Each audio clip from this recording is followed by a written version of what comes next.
Yo, what's going on, guys? Crispy Flakes here. Welcome to Extra Crispy. For today's video, we have an article by Bleacher Report titled Trade Ideas for Every NBA Team 1 month before the 2022-2023 NBA season. So I'm not going to lie, I would say for the most part, teams are probably pretty set, but there's a few teams out there that could definitely still benefit from making an additional move or two. If you think your team should make a trade still, let me know in the comment section below. Also, we have not been gaining new subscribers on this channel anymore. If you are new to this channel, please hit that subscribe button. It would be greatly appreciated. And let's get, I imagine Westbrook's probably brought up here a few times, man. Let's get it. First thing we have is the Atlanta Hawks and Brooklyn Nets. And this is going to be a deal of Clint Capella for Joe Harris and Cam Thomas. So the Hawks are pretty much doing this because they have a Kongwu off the bench, so they get some additional offensive guys in Joe Harris and Cam, thinking that Kongwu is ready to make that leap as the starting center. I'm actually kind of all for that. And then for the Brooklyn Nets, they get a center because they don't have any. I have Nicholas Claxton. He's cool. He's fine, I would say. But yeah, they don't really need Joe Harris with some of the other offensive guys on that team they already have. Cam Thomas, I think Cam Thomas will still be good. He's just not ready to help a contending team right now. You know what I'm saying? So, although the Hawks, I think, will be a good team next season, but I think you're doing it mostly for Joe Harris. All right, let's go ahead and do this. Next one, we got the Boston Celtics and Utah Jazz. And this is going to be a 2023 second-round pick for Rudy Gay. Basically, what you're getting here is your Danilo Gallinari replacement. You know, your 6'8", guy that can shoot, veteran type of player. Is not going to take any crazy shots, but knows how to get it done. Rudy Gay definitely has been a solid scorer throughout his NBA career, and I think it's a pretty good short-term replacement, for losing a guy like Gallinari, who they obviously thought was the type of player they needed for their bench next season. So, yeah, I'm all for this one. And then Jazz, get a draft pick for a veteran. Can't go wrong with that. Next up, we have the Charlotte Hornets and San Antonio Spurs. So this is going to be Mason Plumlee and a top 10 protected 2025 first-round pick for Jakob Poeltl. I actually just read today that the Spurs are looking for 2 unprotected first-round draft picks for Jakob Poeltl. I don't know if they're trying to overplay their hand to end up with 1 protected pick. Now in this case, you're getting a top 10 protected pick and you're getting bitch-ass Mason Plumlee, right? Mason Plumlee, you were cool that one season on Detroit, but you're back to being a bad player again. But yeah, so for the reason the Charlotte Hornets do that is because they do get a veteran center. Jakob's not going to kill you offensively speaking, but defensively, he's actually one of the better interior defensive dudes in the NBA. Basically, he's going to be what they thought Mason Plumlee was going to be for the team, and who Mason Plumlee essentially kind of was on the Pistons a few seasons ago. So, yeah, I don't think it's enough to get Jakob according to their asking price, but also I don't think Jakob is worth 2 unprotected first-round picks. Maybe one of them, maybe do top 3 protected, something like that, but that's about it. Next up, we got the Chicago Bulls and the Detroit Pistons. It looks like Alec Burks is going to be involved here. And this is going to be Kobe White and Javonte Green for Alec Burks. So, Burks, pretty solid, wing player for the New York Knicks for a few seasons. I like what he brings. I was actually watching some of his highlights the other day. A guy like that would at least give you a nice, efficient, we're going to get type of player out of him over on the Bulls. Do I think Alex Burks is worth Kobe White, though? I honestly don't. I think the Pistons would be kind of fleecing the Chicago Bulls with this trade. Kobe White's great. I think he's a good scoring player. I don't really think he fits in on the Pistons all too much unless they're ready to give up on Killian Hayes, which, maybe I'm the one that still kind of believes in Killian. But he is somebody that can play with Cade or with Jaden Ivey, off the bench or whatnot. So if it's offered up, I'd probably do it as a Pistons fan. I just don't think the Bulls would do this, but maybe. And also against Javonte Green. Next up, we have the Cleveland Cavaliers and Dallas Mavericks. So this is going to be Kevin Love for Tim Hardaway Jr., Davis Bertans, and a 2026 first-round pick. You get Tim Hardaway, and Davis Bertans wasn't a great three-point shooter last year. It's kind of what he's getting paid for. For the Cavaliers, I don't really think they need Tim Hardaway. If I'm the Cavs, I'd rather just have Kevin Love. Now, at the same time, you're getting a draft pick out of it, but Davis Bertans' contract's at $17 million a season. Tim Hardaway, I think, signed a pretty large deal. For the Mavericks, yeah, you get a guy in Kevin Love that is a winner, knows how to get things done, but I do not like this for the Cavaliers. Kevin Love was really nice for them last year. I don't think I'm ready to ruin that, especially now that the man actually learned to embrace that bench role. So yeah, I'm not doing this for the Cavs. Next up, we got the Denver Nuggets and OKC Thunder. This is going to be Zeke from Mike Muscala.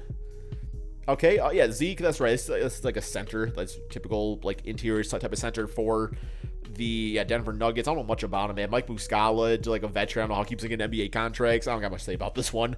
Next up, we got the Golden State Warriors and Detroit Pistons again. So this is going to be James Wiseman and Ryan Hollins for Kelly Olynyk and a 2025 first round pick. You know what? I like this as a Pistons fan because James Wiseman was still a top pick in the draft. I think the type of center, like, I don't know, because we got Duren. I like Duren a lot. But it's like, we're not giving him much. Like, Kelly Olynyk in that 2025 first round pick, like, if I expect the Pistons to be hopefully good by 2025, then that pick's not going to be a lottery pick. It's like, is it worth, though, like, maybe trying out James Wiseman for a bit and then working Duren into the system, or Duren could be a backup, like, interior defensive dude? I don't know, man. What y'all think about this one? And then, you know, for the Warriors, I mean, you get a draft pick out of it, and you also get Kelly Olynyk, who's a great shooter, man. Great shooter. So, yeah, once again, I think the Pistons kind of stealing some stuff up in here. I'm not being honest. I like Kelly Olynyk. He was injured last year, too. It's not going to be a great draft pick either. Houston Rockets, Miami Heat, Eric Gordon for Duncan Robinson, and a lottery protected pick.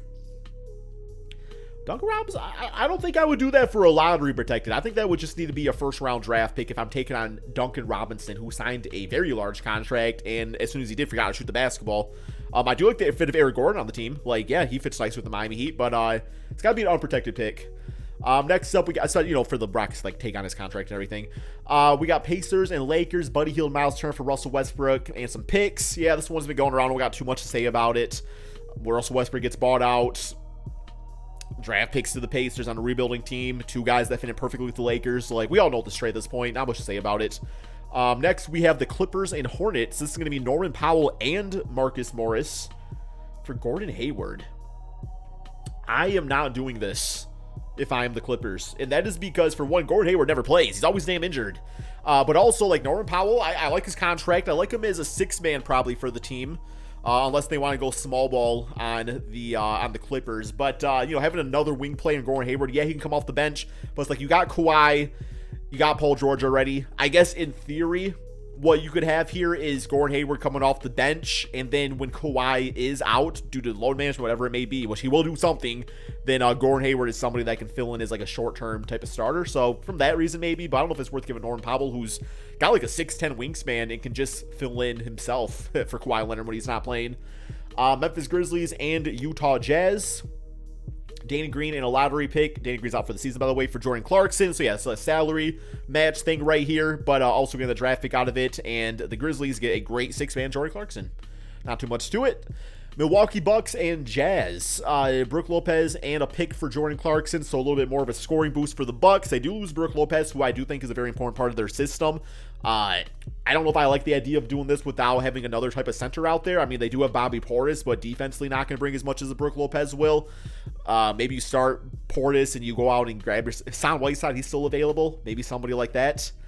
Next up, we have the T-Wolves and Thunder. This is going to be Nathan Knight and a 2023 pick for Kendrick Williams. So Williams going to the T-Wolves, I think. Good 3-and-D player. I don't know anything about Nathan Knight. First time I've ever heard that name. Is he related to Brandon? If not, then okay, that's fine. Pelicans and Nets. Jonas Valanciunas and Garrett Temple for Joe Harris, Edmund Sumner, and a top 20 pick. So by doing this would allow the Pelicans to shift over to more of a small ball type of thing. You know, they have Herb Jones, who's a great defensive player, but you combined him also with bringing back Zion Williamson. You have Brandon Ingram, Jonas Valanciunas. It's like one of those guys have to go to the bench. So if you trade Jonas, get some assets back for him, put Zion at center, that'd be interesting. Very, very, I don't know, man. Y'all want to see Zion at center? I'm here for it. Be a lot more of a quicker team. Knicks and Thunder. This is going to be Evan Fournier, Quentin Grimes, Cam Reddish, whole bunch of picks for Shai Gilgeous-Alexander.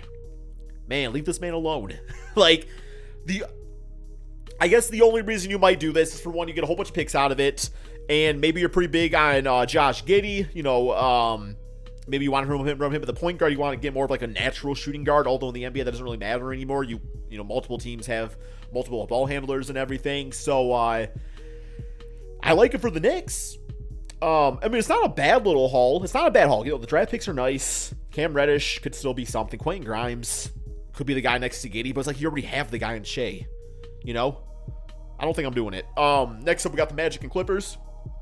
Terence Ross for Brandon Boston Jr. Rebuild piece. Goes for the veteran. Makes sense. 76ers and Pacers. Tobias picks for Buddy Hield. Ooh. Okay, so if you're doing this, then who's running power forward for the 76ers? I'm putting no damn Buddy Hield at power forward. Tobias doesn't have the greatest contract. I think we can all agree on that. But also, he doesn't put up the worst numbers in the world either. Like, his numbers, he had a pretty solid year last year, if I remember correctly. Especially in the playoffs, I thought he was fine. Although I don't remember how that ended for him, but I thought he was solid. But yeah, I don't think I'm doing it. Next up, Suns and Jazz. Jay Crowder, Landry Shamet, pick for Bojan Bogdanovic to be their new starting four. Yeah, Bojan's going to be nice. Like, some teams going to be happy getting him. It's not a bad trade. I like it. Portland, New York, Julius Randle, and a pick for Josh Hart and Shaedon Sharpe.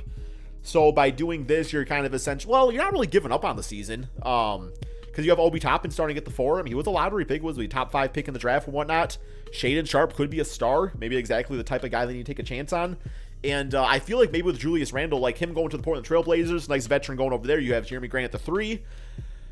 Because I feel like with Julius on the Knicks, you kind of already know what to expect. So maybe shaking it up and getting a guy like Shaedon Sharpe who could be a superstar would be kind of nice. Sacramento Kings and Denver Nuggets. Harrison Barnes, Rashawn Holmes, top 5 pick for Michael Porter Jr.